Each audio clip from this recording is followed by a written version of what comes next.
Welcome to another episode of the Chrissy Mayer Podcast. We're on YouTube, iTunes, Spotify, and SoundCloud. And if you're listening to us right now on iTunes, please go and leave a 5-star review. I'm going to be reading the best reviews every week, so long as they are 5 stars. This one that I'm reading right now is from Nineveh17. Oh, you know what? I wish you guys had easier to pronounce names. It's okay. A must listen. Chrissy is great, all in caps, at having wonderful guests and asking telling questions. The John Paul Rice episode is a must listen. Well, thank you so much, Nini17 from the old USA.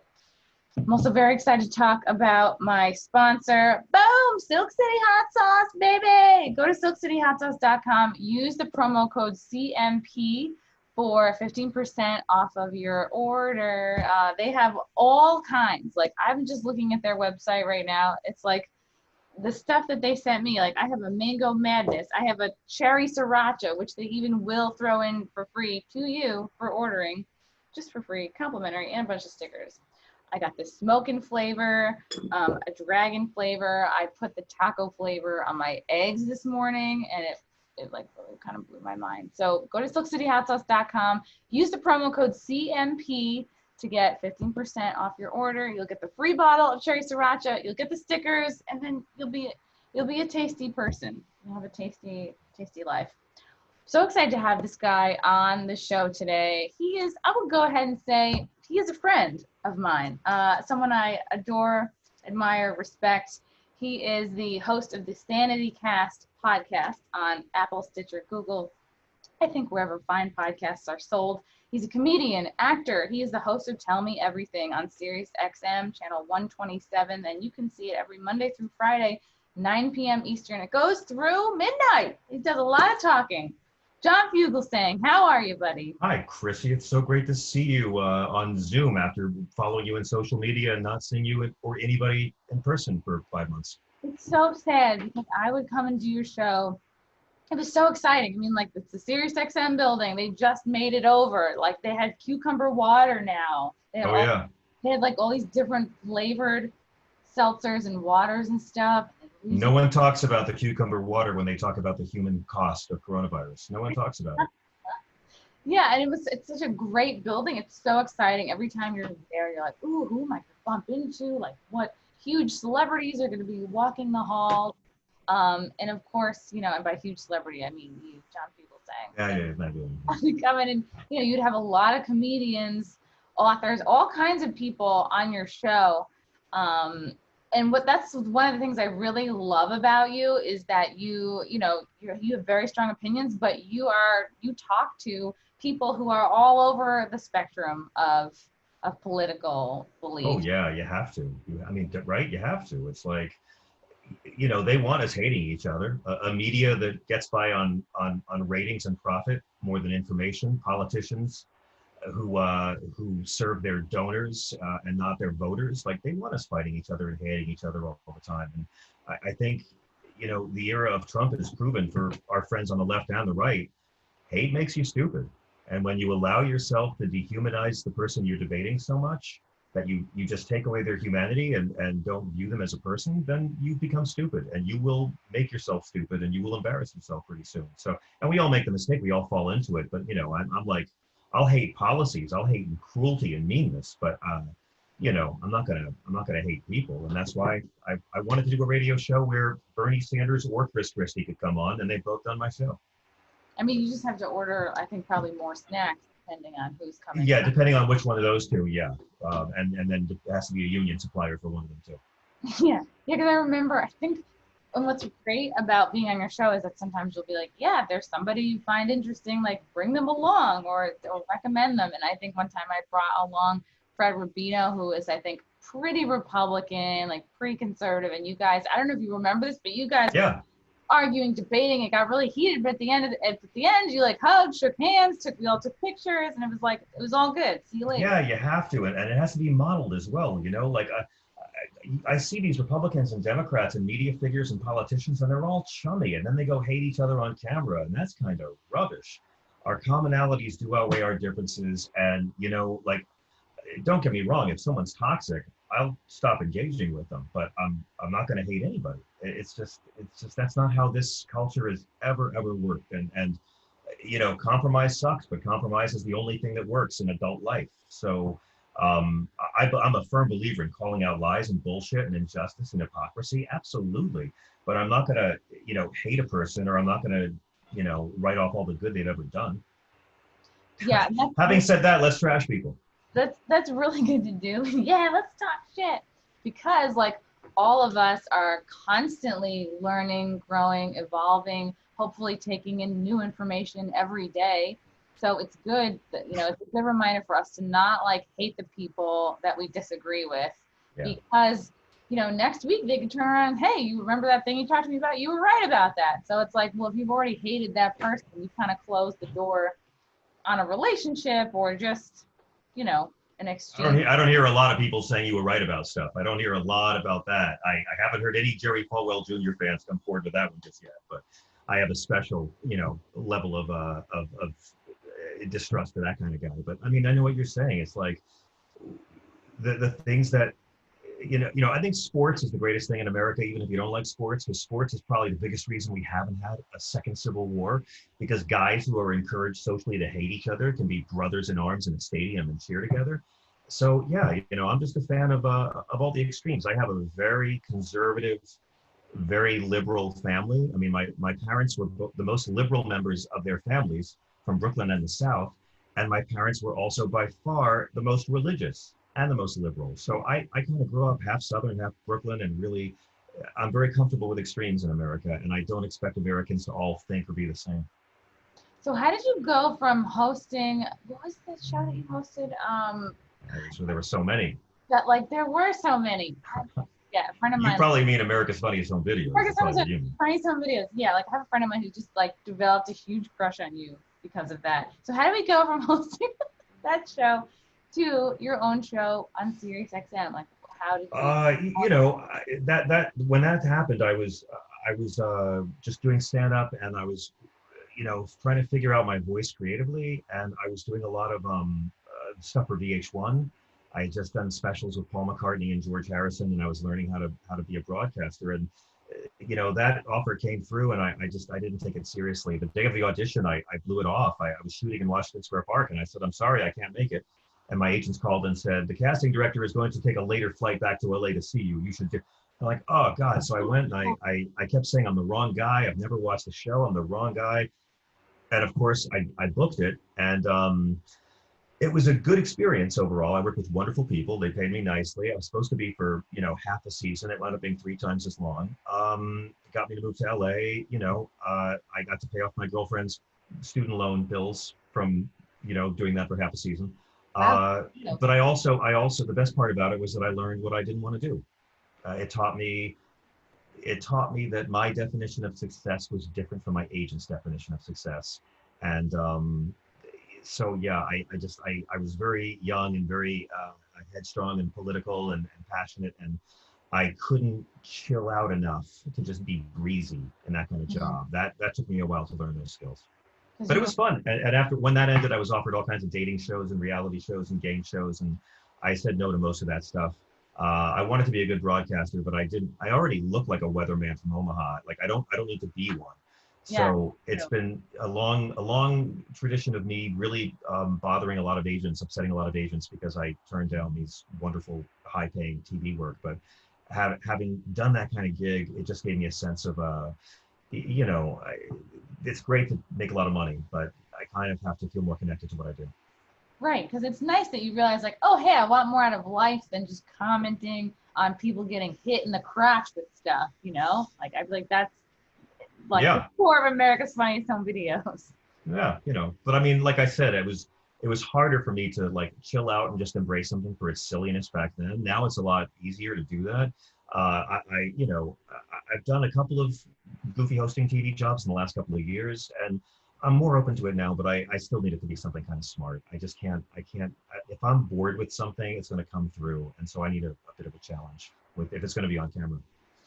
And so how long have you been with SiriusXM for? About 5 years. We started a show in the afternoon where I first had you on. on the Insight channel. And then they last year made me an offer I couldn't refuse and asked me to go over to one of the political channels and to do a nighttime show for the convention. They wanted to do something big for West Coast listeners, but I mean, for the campaign. But then it wound up being the impeachment, the coronavirus, the campaign, and then a funny thing happened. SiriusXM merged with Pandora, and they're now the largest streaming audio company in the world. And so more than half my listeners are people who don't listen to me live. They listen as a podcast the next day. So it's sort of like I'm doing a 3-hour daily podcast and a live show every night. And it's been really strange doing it during a pandemic, but I guess everyone's had a weird working experience during this. I can't believe how much you're doing, Chrissy. Every time I go on Instagram or Twitter, I see you're just all over the place. Yeah, I don't know what happened. I definitely spent the first couple months like depressed and like slowly morphing into a part of the couch. You know, Nice. I was like, I remember I bought it, you know, a thing to go upside down in on the floor. I was like, I'm going to be doing a lot of working out. I had many days in a row where I would set up my little weights and then just trip over them. Like, you know, very good at putting the things out, not very good at doing. I was going to learn Portuguese. I was going to learn to play ukulele. It's like, no, I don't even know how a belt works anymore. It's just a mush. It's like, it's like a whole cycle of like, do I put pants on today? And then you put the pants on and they don't fit. And you're like, well, great. I shouldn't have even gone there. Any day I put pants on is an achievement. How many meetings have we all had with no pants? It's just been incredible. I mean, and I'm trying to do this with a child. Good God, trying to do this with a second grader. Oh, it's been like, I mean the amount of, I've seen every Marvel movie 400 times. Have you seen this fucking Frozen 2? Oh my God, this fucking thing. Yeah, but I saw Frozen 1 for the very first time just a couple weeks ago. Frozen 1's great. Frozen 1's Citizen Kane. It's a masterpiece. This Frozen 2, oh my God. It starts off with a flashback, and then in the middle of the flashback, there's another flashback. And I'm like, 5-year-olds are supposed to understand this? Kristoff was a fucking mountain man who tamed a fucking reindeer. He was the Mac in Frozen. In Frozen 2, he's this gelded eunuch, pathetic, pining for Kristen Bell, singing horrible power ballads about how he doesn't have the dick to tell a girl he likes her. Oh, this has been a bad pandemic. I had to watch Frozen 2 more than once. Oh, I'm a survivor. Isn't it supposed to be like female empowerment? Like, I mean, that's what I... The first one is that's why the first one's great. Yeah, the first one is all about female empowerment. It's fantastic. She's not about getting a boyfriend. She's like, I can just make a whole house out of ice. And that's what I loved about it. Yeah. Not a gorgeous dress. Just yeah. No, it's been crazy with the kid. I mean, my child, his birthday was at school on the 12th of March. We had the cupcake party, and that was the last time he ever went to school. So it's been like living on top of each other in New York City, with a small dog, a small cat, and a small child. It's just, there's poop everywhere. Can you at least poop in your diaper, one of you? So has it been stressful trying to have you done a lot of homeschooling, or does your... Everyone went and did, I mean, God, have you talked about this on this show ever? No, it's boring. We just did remote learning, and now the school year is going to start. And, New York is one of 3 states that met the 5 requirements for a safe reopening. So we're cautiously going along with this, trying to be supportive, and we're going to try and do, 2 days a week of in-school learning and see how it goes. But if any of us feel creepy, we're just going to pull out of there and go back. I mean, the kid loves it. It's more screens, Oh God. Well, some kids I know don't like it because they actually like physically going to school and they like the separation. Even if they don't like it, it's healthy. I mean, if your kid only sees his parents, for months, they're going to lose their shit. So it's anytime I can get my kid around kids, it's been really good. But it's so weird. Like, we grew up watching the Brady Bunch thinking that was real life. And now every kid's school looks like the fucking Brady Bunch opening credits, and that is real life. It's just all Zoom. But, I admire anybody who's gotten through this. Old people, kids, poor people, can you imagine all the couples that realize they hate each other during all this? I mean, when they reopened China, they had a record number of divorces the first 2 weeks because people were cooped up inside and realized they hated each other. Think of all the extramarital office affairs, Chrissy, where they haven't seen each other in 5 months. No, it's like there's no copiers to bend over. Nothing, nah. There's no cute, I don't know, the guy that passes out well, actually, I don't miss, sometimes like there was a guy who would like pass out the mail who was like annoying and would talk my ear off. And it's like, you know, I feel like, but I'm concerned about a lot of people's office plants, that had just, Yeah, they're all I thought about that too. yeah. Yeah. The masks are great if you're already kind of antisocial because, if you live in a city, that there's always the one person you always run into that you never want to run into. And you always run into this freaking person and have to make small talk. And now we're all wearing disguises. You can be as antisocial as you want in New York. It's crazy. Courage. Yeah. Yeah. But I mean, it's everything's changing. Comedy's changing, how we live, how we vote, how we eat, how we learn. And it might go on for a much, much longer time. So it's like, I admire all the comics who are doing Zoom shows. I think we're seeing a whole new art form start to evolve, and the way we express ourselves is changing. The way we make music is changing. The way we do conventions is changing. I think I like this kind of convention better than the old thing of all the drunk people in humiliating hats on a hockey stadium floor, just falling on each other for roll call. Like, everything's evolving, and it's nice to witness humans adapting. We're supposed to be able to do it, and we're kind of doing it.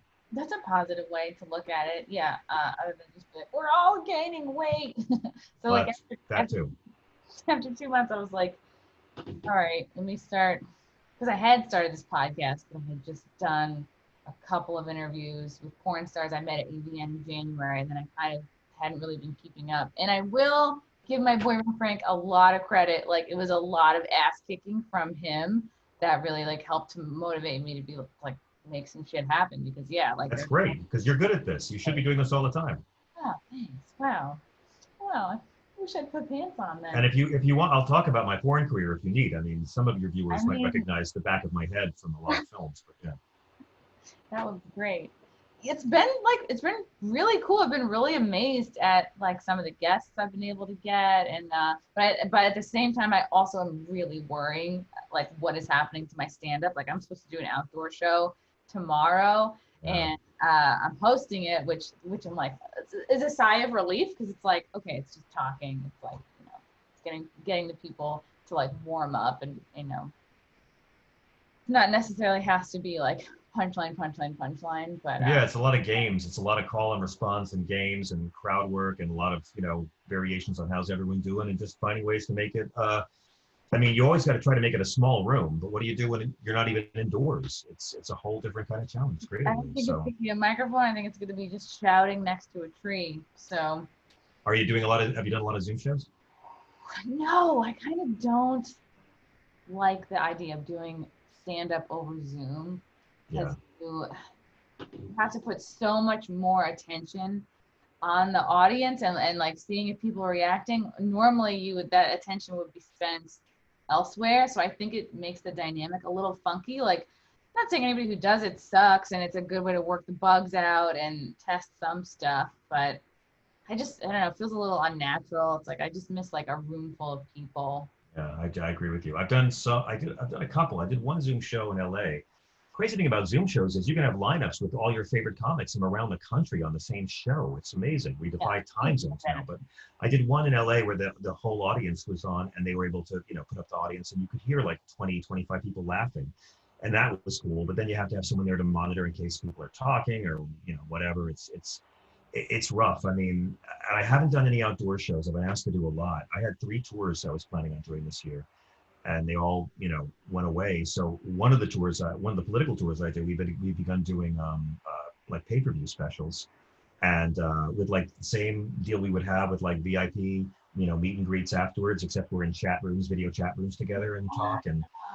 And we've done 3 so far. We had Rob Reiner join us for the first one, and then we had Joy Reid on the second. This one last weekend, Lily Tomlin joined us for it, and Martin Sheen did a cameo. And that's been really fun, because instead of doing stand-up, I've got to, do like a 20-minute short film every month. And the first one, we went out in the streets of New York and shot during the lockdown. I was like Will Smith and his freaking dog. It was empty everywhere. And then the next one I did for the reopening, because I found the reopening scarier than the lockdown. I got hit by a van. I've been biking everywhere, and we were biking on the Lower East Side, shooting this thing, and a van came up behind me, hit me. I woke up in an ambulance in a neck brace. woke up in the ambulance on a stretcher in a neck brace. I was with Natalia Reagan. I don't know if you know her. I know her. Yeah. She's my DP. She's been shooting all the stuff, and we've been working on this project together. I'm going to release a special in the fall of me doing my set on the sidewalk during all forms of pandemic. And so Natalia was great. She locked the bike. She called the cops, talked to the witnesses, and we're in the ambulance, and I come to, and if you've been in New York, the one place you don't want to go is the New York City emergency room. And I began trying to negotiate with the EMTs to let me out of the ambulance, saying, gentlemen, I can move my extremities. I thought if I say extremities, oh, he's verbose, let him go. And they were like, sir, I'm sorry, we have to bring you in. But, New York City emergency, like for 2 months, it was nothing but sirens all day and all night in the city. And, if your water broke, don't go to the ER. You gut shot wounds, don't go. Appendicitis, stay home. But they got me there, and I was terrified. And I was okay. My bike helmet was cracked, but I was okay. But what was amazing about it was the ER was empty. It was empty. And I got to have this incredible experience of seeing what a flattened curve looks like.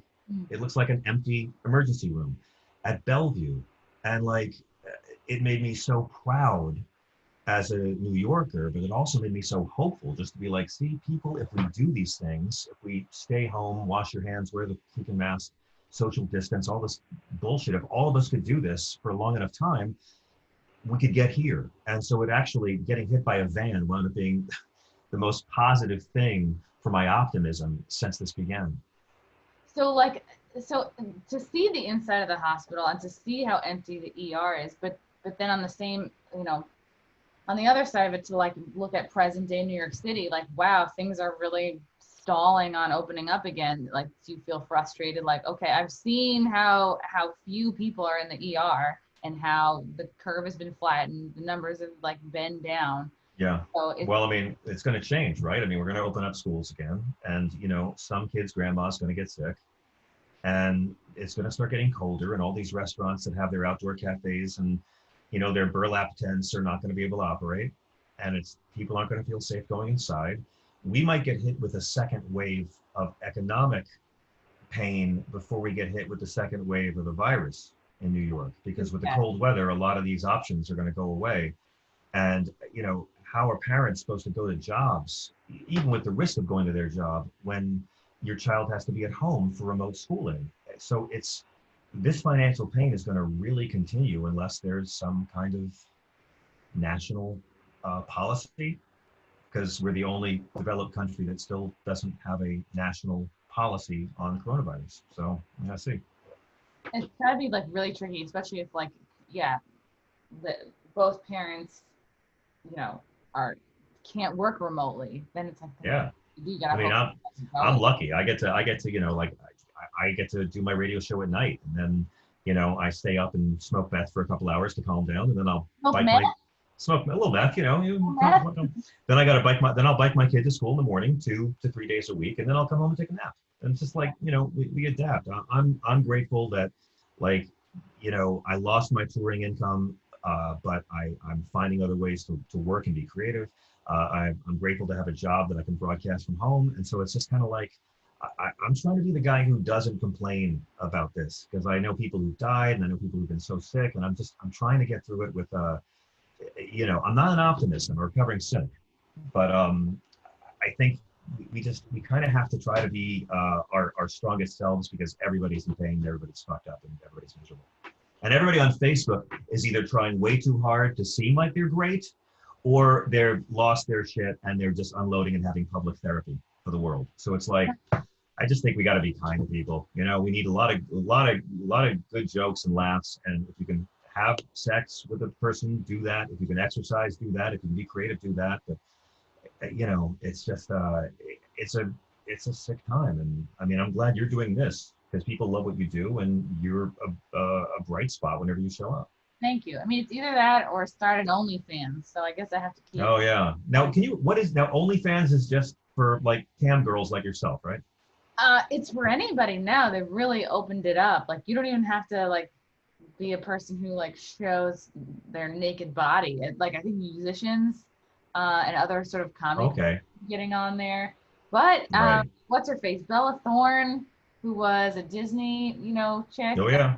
She made $1 million, I think, in the first 24 hours that she was on OnlyFans. Wow. I know girls who have like paid their rent from it, and Yeah. No, I do too. I mean, yeah, I gotta, I guess, stop avoiding all those calls from Cameo asking me to do videos for them. you Cameo, you would be great. You have such a good Oh, voice. I know, but if I did Cameo, you know what the whole thing is? The entire thing of me doing Cameo. Here's two reasons why I fear it. Number one, those tapes are forever, and you think you're doing a private Cameo, but the whole world's going to see it. You know, like my cousin broke up with a girl, and someone got Michael Rappaport to give her a cameo about how awful your ex is, and he's my cousin, and I've seen it. Like, you know, also I think in my case it would be all people asking me to give them advice about what the Bible says about stuff. How do I debate my right wing uncle who hates gay people, or you know, how do I debate my right wing loved one who thinks Trump is a Christian? Please give me scripture, and I can do that because of my damaged childhood. I know the Bible really well. That's sort of my fetish. And I'm just terrified if I would just be like this, you know, theologian in a glass box. But having said that, like, it's fun. Gilbert's great on Cameo, and Yeah. so you know, maybe, I mean, look, we're adapting, right? I got to figure out more things. I was on Cameo, and I did the requests I got were mostly like, oh, wish my friend a happy birthday. It was That's like, great. you know, nothing that's really exposing anything I wouldn't put out on my own social media anyway. But boy, they pressure you, don't they, Chrissy? Oh boy, see, you're AVN adjacent, which means they get to start putting that vibe out towards you. And the amount of armor you have to wear sometimes when you do broadcasting is so impressive to me, because you have to, you know, be yourself and not compromise who you are. And at the same time, you have all this, well, creepy male energy, I guess. Like right now, what I'm giving you. If the creepy male energy were to one day stop, I would be like, oh no, what's going, have I lost it? Do I love it? Right, exactly. Good point. It's a like good point. Love, hate, right? And Yeah. you were just saying about yourself, like all the hats you have to wear, and like when to be honest about your feelings, when to hold back. And so I think that ties in really nicely with like the conversation of politics in comedy. Like you said, you found with a like liberal comedy, like a liberal themed like stand-up, you know, group of people, and that's okay. That's easy, you know, your audience. But have you ever felt like, oh, I have to hold back my strong opinions All the time, sure. I mean, if you're a professional comedian, you know, you play to the room you're in. So like, you're not going to walk into a room where you know it's a bunch of Trump supporters and come out and do your material about, you know, Trump being a racist, or Trump being corrupt, or Trump being misogynist, or Trump grabbing women by the pussy, or Trump being historically incompetent. I could go on. You can't do that stuff for that crowd. You got to play to the room you're in. And that's just, you know, comedy 101. I mean, you don't do your college set for the, you know, for the political fundraiser show as well. So people come to a show to have a good time. They don't come to hear your opinions on shit. And where political comedy falls off the rails is when comics in the live format, I don't care what they do in social media, but when comics live,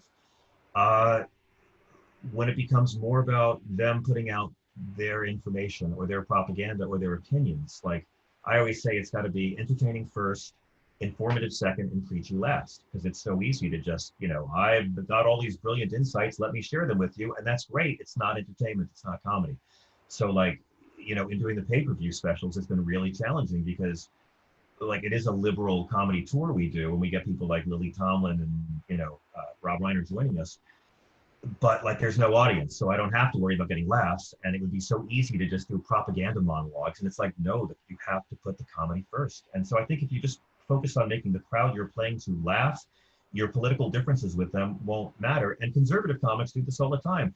There's tons of great comics who are right-wing guys, but they don't really do right-wing material because it's hard to do right-wing comedy in every culture. It's just hard to do culture that defends the status quo and knocks people who are trying to bring about reform. It's just, you can do it for short doses, but like, there is also a liberal status quo. You could say that far left, far right, probably not great to, you know.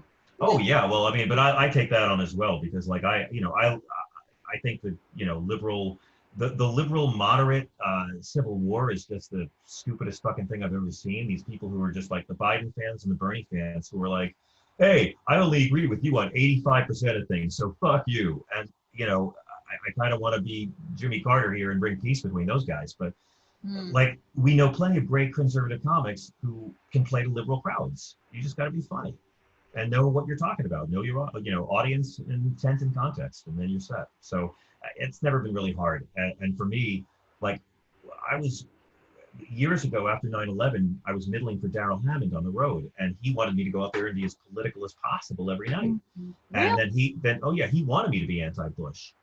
After 9/11, like, I almost got murdered in Tampa. And then Darrell would come out and win them back with the impressions. It was sort of like anti what Carlin did. He wanted to be the more commercial act and have me be the more edgy act for the opener. And it was scary at times, but I learned how to do it. And I learned, in the case of like a lot of right-wing folks, if you make fun of Democrats first, they're not going to feel like you're singling them out for ridicule. So if you're like I always tell liberal comics, if you're playing to a conservative crowd, just make fun of some Democrats first. Democrats make it easy. So people can take a joke if they know you're not singling out just them. And so I would come out and make Clinton and Gore jokes, and then I could do all the Bush Cheney jokes I wanted, because they knew that we were there to have fun, and I wasn't there to to disparage them. Yeah, because they don't feel like you're just there to target them. Yeah. But you began this by saying, has Trump been good for comedy? And I think, yes and no, right? He's been good for bad comedy. There's a lot of bad comedy because of Donald Trump. And what do you mean? Do you mean memes? Do you mean? I mean people who come out and talk about like his appearance, people who do shitty impressions of him, or make jokes about his hair, or make jokes about he's orange, he's bad, his hair, yeah.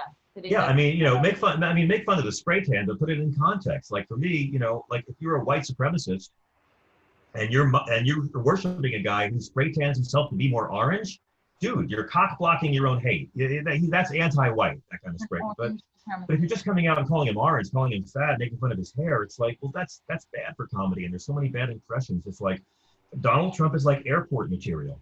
What's the take you have that everybody else hasn't had? That's how you approach anything. The dogs and cats, leaving the toilet seat up.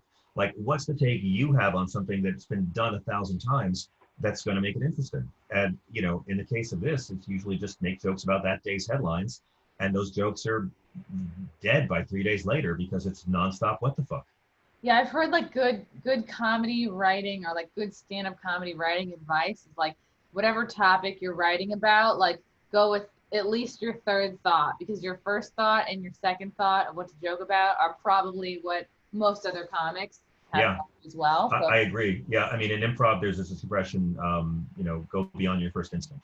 Go past your first instinct really quick and find the second thing. And we see it all the time, right? Like, I think everybody made the same, 8 years ago, I think everybody made the same Sharknado joke the same night at the same time. Thousands of people thought of Sharknado. That's the most disgusting thing I could think of. But, so it's like, always check, because especially if you do political material, because every time you do a political show, like I'm always, me and Judah Friedlander are like, you got jokes about this, and you'll see someone else does a variation of your premise or your punchline. And, it's a narrow pool. But at the same time, it's like, these are amazing times and it's scary times and people hate each other.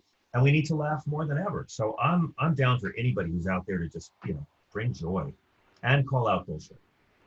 Does it frustrate you to see that, like, even now at the end of August, we still don't have, any comedy clubs open, and there's even been efforts to cancel even the outdoor ones, and like all the bullshit coming down from Cuomo and de Blasio, like that must frustrate someone like yourself who was performing a lot. Well, sure, but that's around the world, right? Like musicians can't play, dance troops can't go and perform, singers can't go out and perform. Artists in general. New Orleans is really struggling because imagine you're in New Orleans, you can only have outdoor shows. Like for musicians, it's mind-boggling. So for all performance disciplines, it's a really tough time. But at the same time, you can't do it until people are going to feel safe going indoors into a crowded room with iffy ventilation where they will breathe and exhale and laugh and drink and shout for a couple hours. So it's like, you got to balance the safety, because if we do shows and people are too scared to come because it's not safe yet, then what am I going to do? Get angry about this? We got to adapt. Right, but what about for the people who already feel safe? Like, it doesn't seem fair to those people who are already like fine with it. They're willing to take on the risk. They're, Right, but then it comes down to business liability. I mean, it's ultimately up to the club owners. And do the club owners want to take, as small business owners, do they want to take that liability risk? That if you open this place up, we're here, and then 2 weeks later, after your big opening night party, you got 60 people who are traceable to your big opening night party. I get it. It's a scary time for small businesses because no one wants to be held liable for anything. So it's like, when the club owners feel it's safe to open for business reasons, we'll know it's safe. But until then, it's going to have to be outdoor shows, and that sucks. And I'd like to believe that we can get theaters with, if they can blot out the middle seats on airplanes, they can start doing it in theaters. And yeah, I think we're going to see more stuff like that, where you'll have 100-seater room that takes 30 people, and we'll just do a show and call it that. And one waitress can work, and it won't, I think it's going to all be staggered, and we're all going to go back to like school as well. It's all going to be bit by bit. And if people get sick, we're going to fall back, and it's going to be a very gradual process until there's a vaccine, or until we all just stay home for 6 weeks and wear masks and kill this thing. I just feel like we've been doing that already. But we haven't, though. We haven't. Look at the infection rates. We're not. We have so many governors who wouldn't do it and who lifted restrictions way too early. There's 5 criteria to safely reopen, and only 3 states have done it. Only New York, New Jersey, and Connecticut. And I have handled my frustration by realizing this is a business concern. And it's also a concern of parents with schools too. I mean, it's just basic safety. It's basic patriotism 101. I hate it, but Van Morrison is calling to start opening up music venues again and just doing them, at full throttle. I think there's something in the middle. I don't believe in herd immunity. If you try and get every American sick, well, if there's a 1% death rate, that's 3 million people. That wrecks our economy and our healthcare system, so we can't do that. And at the same time, just this week, Hong Kong reported the first person to get it a second time. So having it now doesn't mean that you're not going to get it again. I don't know. Which terrified me when I heard that, because I thought, oh my God, is this mean 6 more weeks of winter? To me, it's from a business point of view. Believe me, as soon as people can make money, they'll make the money. But people don't want to be the one who causes Herman Cain to die because you had a masks only event in Tulsa.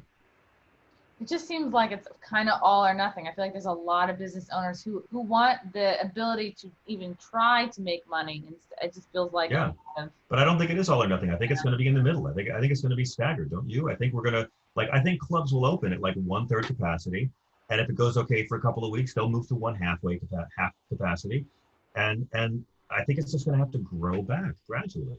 And the good news about that is, if there is another wave, we've been here, we know what we have to do, and maybe we'll all get on the same page the second time quicker and make it go away quicker. So I don't think it's all or nothing, but it's really frustrating because again, my whole year, I planned on being on the road every weekend of 2020. My wife left her job. My wife left her job the second week of March. She gave 9 months notice, and I had said, it's okay, baby, we'll get by on just my income because I'm going to be on the road every weekend. And then suddenly, boom. So it's no one wants to be playing in live rooms more than me, but I'm not going to make myself crazy over it because I know that, my patriotism is such that I don't want motherfuckers to die so that I can tell my dick jokes. Yeah. You disagree? I think the people that want to tell their jokes and the people who want to hear them, I think that should be able to happen. I think you should be able to sign whatever. Everybody involved should be able to sign something so that the people who want to do it can do it, and people do a live release as you walk in. I can see comedy clubs where you walk in, you sign a release, you get your temperature taken on the spot, you get some hand sanitizer on your hands, and you walk in. I can easily see that being part of it. And I don't see how that is any more risky or crazy than the kind of dining, the kind of outdoor dining, or people shopping at Target or Walmart. I don't see that it's any more risky than stuff we've all been doing this whole time. Yeah, the outdoor dining freaks me out at some places. It's wait a second, I have to wear a mask on the sidewalk because this thing could be airborne, but I can sit here 2 feet away and shovel food into my mouth. It doesn't make sense. With silverware on a plate that just came from somewhere I can't see. Yeah. I mean, yeah, no one knows what we're doing. I mean, we got to have social distancing in performance rooms, but not on airplanes. It's all insane. And Right. I went to this indoor water park a few weeks ago, Kalahari, really, in Pennsylvania. Yeah, I went with my boyfriend and his 9-year-old son, and they started doing like what they thought was, I think, like a socially distant wave pool. Like they were only letting in, I think the capacity was like 730 for this allowed in the wave pool. I don't think they were counting. I don't think it was anything like that. They were just like they would just let people in literally in waves, like it was like the wave pool, the ride, and people could come in, and then once it went through all its like its cycle of waves, then they would let those people out and let new people in, which is like, okay, maybe in theory that's a good idea, but there was like twice the amount of people in line waiting to come into the wave pool next. yeah, Not social distancing. It's an indoor water no, park. And they would say, of course, you're not going to wear a mask. You're in an indoor water park. So it's I like you have know, all this not social distancing happening in the line.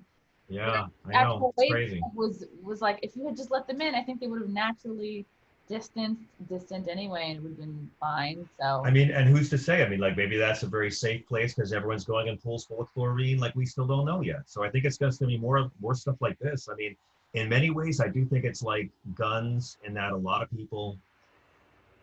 Okay, here's what I think. It's not like this is not like drugs or like all vice is its own punishment, what Stanhope says, and if you do drugs, well, then the only person you're hurting is you, that whole argument.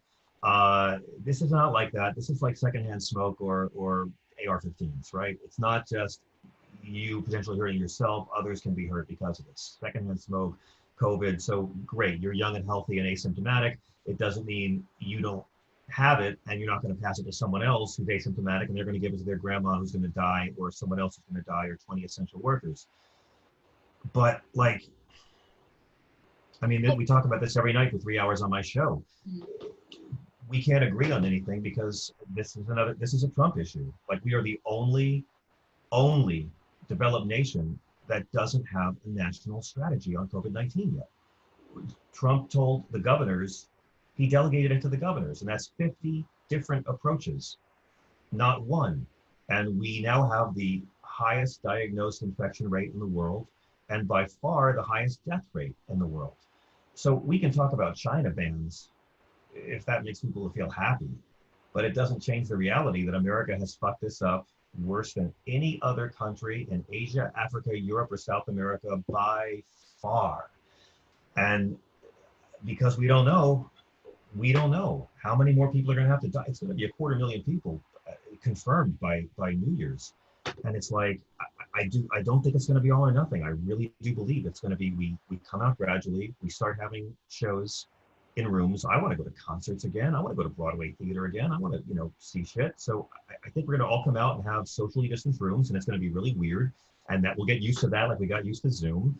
And then we'll get to half full rooms. And then at some point, we either go back inside because everyone starts dying, or hey, maybe the shit's passed and we move forward. I don't think it's going to happen by waiting for a vaccine. I think No. anyone says we have to wait for a vaccine, it's And to force a vaccine on people is fucking crazy, and it's never gonna fly. And yeah. I mean, the shortest ever development time for a vaccine in history was months, and that was 3.5 years. And they're saying by the end of this year, they're lying. They're all lying about it. So it's like, I don't see how lying to people to give them hope really helps long term. This is going to be fucked up for a while, and people are going to die.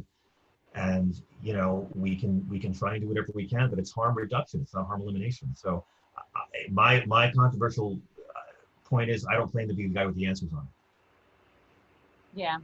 Think like every time you leave your house, there's always a risk of something happening to you. And it's like, I feel like a lot of people feel like, all right, well, at one point you have to just be like, let people like live their lives, because there's always going to be a risk of something. You leave right, but this one's different. You understand, because it's not just living your life. It's you can go cough on someone on the bus, and that guy's family will be sick next week. So it's not just living your life. On the bus, you know what I mean? Like he's risked it enough to get on the bus, knowing that who else could be around him. So it's like right, but that person has to risk it on the maybe that person has to risk it on the bus because they're an essential worker and they have to, or else they have to face unemployment, which just got cut in half. So it's like, to me, we either care, I try to tell my little kid every day, like when he was having trouble with the mask and was frustrated the first few weeks, I would say to him, we are not going to be the ones who get somebody else sick on accident. And either you care about other Americans or you don't. But it's like, I just don't, I'm with you. I agree with everything you're saying. I just don't see how, the essential workers in this country are risking their lives to prop up a system that already exploits them and pays them shit for incredibly hard labor. And it's like, I don't see how we get through this if we're not all in this together and looking out for each other. But at the same time, yeah, are we going to be so safe and protective that we let more suffering happen? Right. So it's going to be messy. We've also heard that, like, if you're asymptomatic, it is extremely rare that you would pass it on to somebody else. So it's like, I definitely, like, I love everybody. I wouldn't want anybody to get sick, certainly not by me, but like, we've also heard, like, if you are asymptomatic, it's extremely rare, like even the WHO said it, that you would give it to somebody. So yeah. I don't think anybody's, intentionally being like, fuck everyone. I think it's like people as a whole are upset with the lack of clear information, and things are all the time. Yeah. I mean, you think Americans are mad now? Wait till it's, next Memorial Day, and we're still not knowing what's going on. I mean, and I say this to Democrats all the time too, like, please don't go thinking that, Joe Biden has the magic wand. I mean, Donald Trump has pretended he's had a magic wand for a long time, but these Democrats thinking that, like, Biden-Harris is going to fix this right away. I mean, Biden-Harris would fix it in the sense that there'd be a national policy, right? But like, if you Democrats go into this saying, oh, Joe Biden will fix it, and then, come March, we're hitting a 1-year anniversary of this. Well, if you didn't like Barack Obama taking credit for, if you didn't like Donald Trump taking credit for Barack Obama's unemployment rates, you're really not going to like Joe Biden taking blame for a year of inaction on this. And it's like, there's no savior. There will be no savior, only us.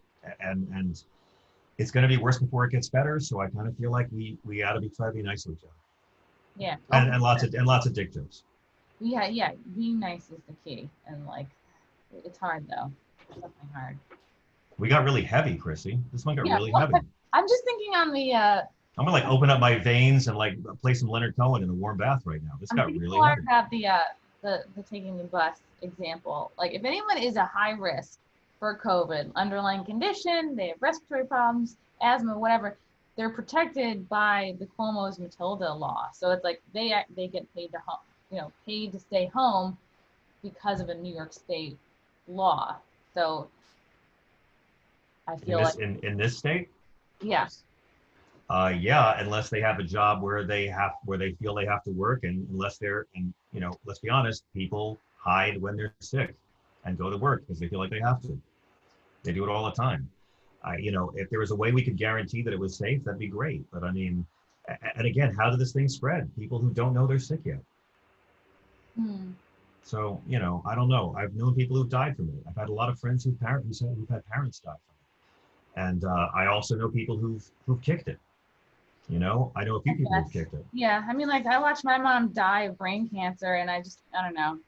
I just feel like people are dying from all sorts of shit. And I've also seen a lot of information that, like, this isn't killing any more people than fucking yellow fever, and. Well, I mean, if you look at the average death rates in the country, right? Like, look at the amount of deaths we have on the year on average. Look at, like, from March 15th to April 15th of 2019 to this year, go for any month, and you'll see that we are a much higher rate of Americans dying every month since this has began than it was beforehand. But there is a lot of money invested in saying this is a hoax. There's a lot of political capital invested in making people think this isn't a big deal. And there's also a lot of money in to be gained from inflating the numbers, because doctors and hospitals, they get money if they say it's a COVID death, and we've heard a lot that those. I don't believe it. I don't believe the numbers are. I believe the numbers are if anything, undercounted, and I think we'll find that out later, because, like, there was one period where the average number of dead bodies removed from New York apartments in one day is on the average 24 bodies are removed from New York City apartments. There was one day in April where it was like 245 in one day. And in many cases, more in the early months of this, the dead were written off as influenza or pneumonia. and not this because there weren't tests. So we're never going to get an accurate count. But I just say, look at the numbers of death rates in America from last year, month by month, versus this year, month by month. And this is a really bad way to die. Like, I kind of feel like, I feel about this the way I feel about the death penalty. I wish they would put it on TV. Like, we hear about respirators and hospitals overrun, but like, this thing self-replicates in your lungs so you can't breathe. And people die gasping. And Donald Trump has said so many times it's going to go away. It's going to go away. It's going to magically go away. And it hasn't. And it's like, you know, I fear it's going to be like, does everyone have to lose someone they love before we care? I don't know. At the same time, though, I'm on your camp in that we can't be governed by fear and let that hurt the culture. So where do we find the line of, you know, responsible looking out for each other, responsible harm reduction versus eliminating more? But if everyone got it and like 1% of Americans died, that's 3 million people dying at once in one event. And I don't think any of us want to see what that looks like. I mean, it would be like definitely shorter lines at Trader Joe's, I think. There's that. There'd be shorter lines, easier to get a cab, I would imagine, in many parts. You know, now that I think about it, you know, shorter lines everywhere, really. Yeah. Yeah. Maybe Bill Gates, you know, I mean, he's and by the way, that means less old people means more opioids for all of us. So, I mean, I'm kind of seeing where you're coming from on this. More pills. Yeah. So it's tricky. So do you feel like overall Trump has not been good for comedy? Because of no, I think he's been good for good comedy. He's been good for bad comedy. You know, like we've seen incredibly sharp satire about Trump, and some you know, how do you keep on talking about this guy every day? And some comedians have shown you just go for the sharpest possible joke about what happened that day, and you just focus on one day at a time. And we've seen some comics do great work, and then we've seen some comedians, even some famous ones, take on this mantle of political comedy, but what they do is just rant and preach and pontificate, and it's not entertaining. And then we've also seen just the shitty comedy of people just coming out and doing bad Trump impressions and making fun of his hair and, you know, jokes about whatever that has nothing to do with anything. It's just lazy. You know what I mean? It's like, you know, Barack Obama was very hard to make fun of. He was a funny guy, but he was just comedically. It was hard for liberals or conservatives to make fun of him. But like we had George W. Bush and Bill Clinton and Reagan. They were all great to mock on so many levels. The fact that Trump is so easy to mock is a big risk. You see a lot of comics doing, you know, just you've heard that joke 10 times already. Yeah, and like I mean, I remember a lot of people trying to do Obama impressions, but it didn't seem to go. The ones who do them like do really well, but even then, it's, you know, it's like, okay, he's the you know, academic Vulcan. All right, where can you take that comedically? So you know, after Bush and Clinton, it was pretty rough. But I mean, again, Biden's easy to make fun of, but I tell everyone there's a very good chance that Trump gets reelected. There's a very good chance he gets it for 4 more years. Because I feel like there's so many polls saying that he's down. Yeah, but polls mean nothing, and it's all about turnout. And you know, conservatives have been told by their media for months and months that this thing isn't a real problem. Go out and vote. It's not going to, you don't have to worry about it. And they have. And we've seen Midwestern and Southern states pay a terrible price. I think Ron DeSantis deserves to go to jail for what he's done. At the same time, the liberals have been saying, okay, please, you know, follow all the doctors, which you should. But you see the liberals are overwhelmingly wanting to vote by mail, and conservatives overwhelmingly want to vote in person. I'm saying, you know, liberals, if you care about this, it's great to vote by mail if you have to, but if you can, get there in person because, look, it's not controversial to say this because Trump's already admitted it. They are trying to use the post office to help Trump win. Trump said this. He actually said he wanted to make it harder, and he's lying about it. Trump has voted by mail in 2017, 2018, earlier this year in the primary, and he and Melania are both voting later again this year. The troops vote by mail all the time. It is actually safe voting, but they are going to try, we know they're going to try to interfere with that. They've said they can't handle 150 million mail-in ballots in November, but 2 billion Christmas cards a month later, no problem. So, you know. You mean like an absentee ballot, like the military, they're physically away, so they have to vote by absentee. Yeah, but it's the same thing. You apply for it and you get it and you vote. You know, I mean, that's the whole thing with the voter ID scam for years about making people show an ID to exercise their right to vote. I get the idea behind it, but we don't make the troops do that for their mail-in voting. So, you know, look, Trump's going to cheat. I mean, he's going to cheat. The Republican Senate Intel Committee announced last week that yes, they really did collude with Russia. I mean, they really did. Like, and they're going to use the racism, and they're going to use gerrymandering. They're going to use voter ID laws. I know all your Trump supporting friends are hating me right now, but guys, you know what? Here's the thing about the liberals. Some of you may hate. We have not lied to you during a plague, and Donald Trump has lied to everyone you love during a plague. Because Donald Trump doesn't actually care about you. He tells you what you want to hear, and it feels really good, and then he cuts his own taxes. It took a long time for people to figure out they were hoodwinked Bush. It's going to be ugly. And if Trump gets a second term, it's going to be the worst thing that could happen to Trump.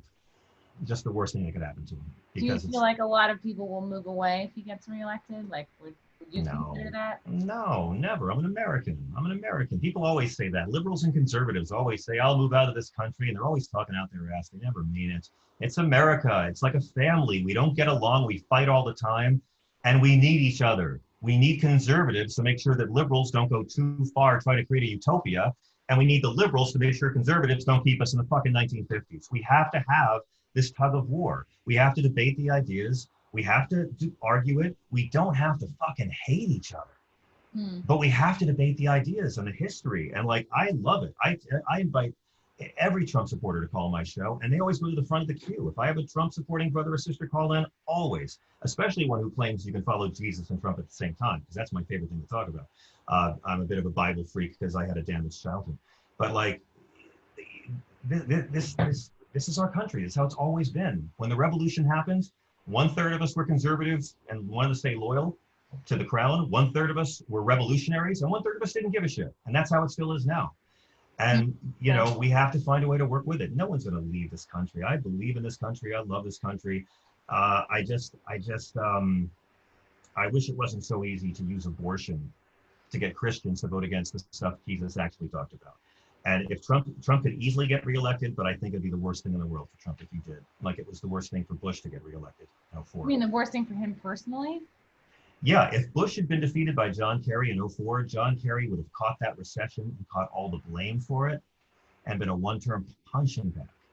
I mean, there's a very good chance, you know, this recession began before the lockdown. The recession began in February. I mean, there's a very good chance Joe Biden could win this, and then it doesn't go away and the economy's still fucked up and Joe Biden takes all the blame and you know, Trump winds up looking great. That could really easily happen. But if Trump gets a second term, it's going to be terrible for Trump. It's going to be terrible for everybody, but it's going to be most terrible for people who've trusted Donald Trump this long because, you know, bondholders and contractors and Trump University students and donors and wives all trusted him. Are you? Yeah. You know, sorry guys. You can please hate me. Hate me all you want. Hate the guy who's warning about you the way you hated the guys who warned you about the Iraq war. We know nothing. I know. But it's like, I love conservative people. I love my Republican loved ones. And it grieves me to see this fucking con man who stole from fucking vets, which he did, guys. He stole from vets with his fraud university, running a scam because he tells people things that make them feel good. But because he does tell people things that make them feel good, the loyalty is so great, the blind obedience is so great that it's going to be ugly no matter who wins this election for a long time. Isn't that true with any party? You know, like you're going to like whoever is appealing to you. And yeah, but we've never had one like this one before. There's never, for so many reasons, so many historical reasons, there's never been a president like this before, and probably never will be again. And by the way, I think Donald Trump could still do incredible good if he wanted to. I mean, we've never had a president have this much power over a completely obedient chunk of the population. There's so much good he could do if he wanted to. Are you worried about Biden won? Are you worried about this sort of like mental decline, mental health? I'm more worried about Trump's mental health. Trump can't stop lying. He can't stop lying. I mean, I'll take the guy who takes a nap for 2 hours a day over the guy who watches Fox News for 5 hours a day. But, you know, Trump keeps telling me how old Biden is. And I'm like, Really? Captain Sippy Cup, afraid of ramps? Okay, tell me more how feeble Joe Biden is. Joe Biden can ride a bike. I mean, look, they're both old. Donald Trump is the oldest man ever elected president, and Joe Biden would break that record. They're both old fucking white guys. I get it. Do you think with Biden, it's just about him needing naps? That's all it is. Well, what am I supposed to be afraid of exactly? Well, like a worry that he wouldn't be able to like he'd be like Ronald Reagan in the second term, affected by Alzheimer's. Yeah, just maybe more like he would, there might be some folks that want to get him out and claim that he's not hacking it mentally so that Kamala. The 25th Amendment? No, I'm not worried about that at all. I mean, look, if Kamala Harris, if Biden's elected, she'll most likely be the nominee in 2024, most likely. I don't think they get rid of Biden. Biden, has a certain popularity that's going to help them get in there if they want. My worries about Joe Biden are that, that he's a boring moderate who also tells people what they want to hear on the liberal side. My worry about Joe Biden is that he's talking a really good game, but, is he going to do the difficult things that a leader will have to do right now to lead us through 4 different crises all at once? I mean, anyone can give liberal platitudes to make people feel like, oh, this person cares. Joe Biden's got a really complicated record of being really progressive and ahead of the world in some areas and being really fucking shitty corporate, Democrat in so many other ways. But again, he's in many ways a regular politician. I do believe that he does represent white people who want to get better as they get older. I think he has tried to learn. I don't think he's controlled by the left. The left can't stand him. But, there's going to be a lot of lies about Joe Biden, and like there were about Hillary Clinton. I never heard my worries about Hillary Clinton discussed. But, my worry about Joe Biden is that he is not going to be the kind of bold leader this country really, really, really will need to get through this time. He could do it in 4 years, but he's going to have to lose some friends to do it. And I don't know if we have that kind of leader. If Joe Biden, he might take a one-term pledge, which I think Bob Dole and John McCain should have done, but no, his age doesn't scare me. Leonard Cohen was doing 100 shows a year when he was 80. Bob Dylan, 79, does 100 shows a year, just put out the best record of the year. So, I'm not really worried about that. I mean, Biden will have gaffes, but we've already got gaffes and lies. And like Trump's really told 21,000 lies in 4 years, guys. Like he can't stop. So I'm not crazy about either choice, but I think it's the choice of a tourniquet or bleeding out. I'm sorry, what did you say, Chris? I'm so serious and preachy and all your, like this whole thing is like, I wasn't going to talk politics and now I just want to see all the comments from the haters in the chat room. It's all good. No, it's good. It's good to get a different. Yeah, I know. Yeah. And I'll talk sex and religion or whatever next time if you want. No, it's good. John, this was so great. Tell people again where they can find you, where they can follow you. Thank you, Christy, and I want to thank all of your viewers, and you have good taste for watching, Christy. Very good. And thank the Trump supporters as well. And again, I love the Trump supporters in my life, and I'm going to make a promise to every Trump supporter. If I've been proven wrong about anything, and if Trump winds up having a strategy and gets us through all this and the economy gets better, here's what I'm going to do. I want you to send me your entire broadband bill for the month where you watch this show, and I will take your broadband bill and I will make Mexico pay for it. And I promise I will. I wouldn't lie to Trump supporters like that. Call my show any night at 866-997-GRIT. 866-997-GRIT at SiriusXM 127, 9 to midnight. You can hear me there, or my podcast, or go to the Facebook or Twitter, or wherever I'm popping up next, hopefully some live shows. And I can't wait to get back on the air. I have lots of conservatives on my show all the time, and you know how it is, Chrissy. I love having really great debates between progressives and conservatives who don't want to be dicks, but who actually want to engage in entertaining debates and have ideas go around. I'm not really into hating people. And so thank you for letting me come here and piss off a chunk of your viewers. Of course. So that number was 866-977-GRIT. 866-997-GRIT is my number at SiriusXM every night. So call me up and tell me how stupid I am and what a great Christian Trump is. G-R-I-T? G-R-I-T, yeah. Oh, okay, cool. Yeah. I'll put that in the Or note. follow on Twitter or whatever, and SiriusXM 127 every night, weeknights, 9 to midnight Eastern, and keep on doing what you do. Next time I'll come here and I promise I'll talk all about like kinky sex in the Bible and what's there and other stuff like that. Whoa, yes. I would love to hear about that. Come back on my show sometime. Okay, good. Yeah, I definitely will. So, Yeah. hey, how do we do? Do we show that you can kind of like have a debate and disagree on things, but still get along? Because I totally I respect where you're coming from, and not just because you're so funny and, fine and brilliant. Thanks, John.